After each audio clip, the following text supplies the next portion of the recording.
विनायक राऊतांसह कुटुंबियांविरोधात गुन्हा दाखल, जादूटोणा केल्याचे सून गिरिजा राऊत यांचे आरोप. भोंदूबाबा फिरोज शेखला 2 दिवसांची पोलीस कोठडी. विनायक राऊत कुटुंबियांकडून सुनियोजित घात, लग्नानंतर 7 वर्ष छळ केला. राजकीय पार्श्वभूमीमुळे तेव्हा तक्रार केली नाही, सून गिरिजा राऊत यांचे आरोप. सून गिरिजा राऊत 3 वर्षांपासून मुलासोबत राहत नाही. 2022च्या प्रकरणाची 2026 मध्ये तक्रार. यात नक्कीच काहीतरी काळबेरं. विनायक राऊतांनी कुटुंबियांवरचे आरोप फेटाळले. विनायक राऊतांसह सर्व आरोपींना अटक करा, त्याशिवाय योग्य तपास होणार नाही. गिरिजा राऊतांच्या आईसह वकिलांची मागणी.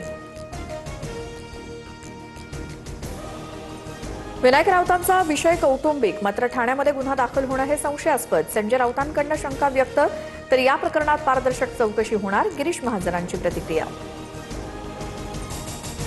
नाशिकमध्ये कुंभमेळ्याच्या कामात सर्वात मोठा भ्रष्टाचार होणार. संजय राऊतांचा दावा. गुजरातच्या ठेकेदारांना कामं दिल्याचाही आरोप, तर राऊतांकडून बिनबुडाचे आरोप. महाजनांनी आरोप फेटाळले. अमित शहांनी दिल्लीला बोलावून भाजप जॉईन करायला सांगितलं. एकनाथ खडसे यांचा मोठा गौप्यस्फोट, तर खडसेंचे थेट दिल्लीपर्यंत संबंध. आम्ही किरकोळ लोक. गिरीश महाजनांचा टोला. शरद पवारांचा फोटो वापरण्यास दादांच्या राष्ट्रवादीच्या जिल्हाध्यक्षाला मंजुरी. माझ्या प्रत्येक बॅनरवरती पवारांचा फोटो वापरणार. परवानगीसाठी तटकरेंना पत्र लिहिणार. संजय पवारांची माहिती. नागपुरात महारेलतर्फे निर्मित 9 प्रकल्पांचा लोकार्पण सोहळा. मुख्यमंत्री फडणवीसांसह केंद्रीय मंत्री नितीन गडकरींच्या हस्ते लोकार्पण.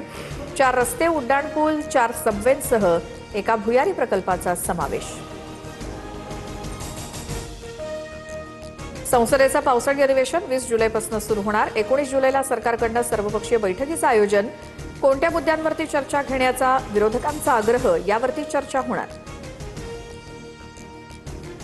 उपमुख्यमंत्री सुनेत्रा पवारांकडून ज्ञानोबा माऊलींच्या पालखीचं दर्शन. सासवडमध्ये पालखी सोहळ्यात सहभागी वारकऱ्यांशीही साधला संवाद.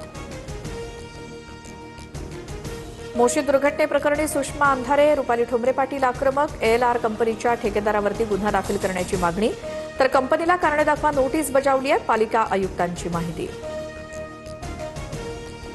मोशीतील दुर्घटनाग्रस्त इमारतीतून सर्व 9 मृतदेह बाहेर काढले. अखेर 83 तासांनी शोध मोहीम थांबवली. दुर्घटनेतून एकूण 14 कर्मचारी बचावले. मुंबईच्या पायधुणी परिसरात 7 वर्षीय मुलीवर लैंगिक अत्याचार. आरोपीला ताब्यात घेत गुन्हा दाखल. संतप्त नागरिकांची पोलीस ठाण्याबाहेर गर्दी.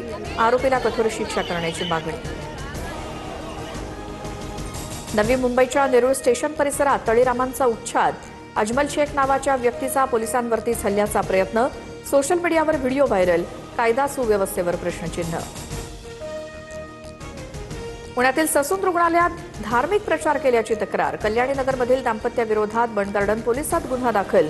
रुग्णांना धार्मिक पत्रिकांचं वाटप केल्याचा आरोप. गडचिरोलीमध्ये सुरू होणाऱ्या लोह खनिज प्रकल्पावरनं माओवाद्यांचं पत्र. लाल सलामचे बॅनर आणि पत्रक व्हायरल झाल्यामुळे पोलीस विभागात खळबळ.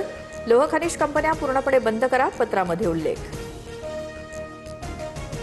स्विगी इन्स्टामार्टला भारतीय अन्न सुरक्षा आणि प्रमाण संस्थेकडून तब्बल 9 नोटिसा.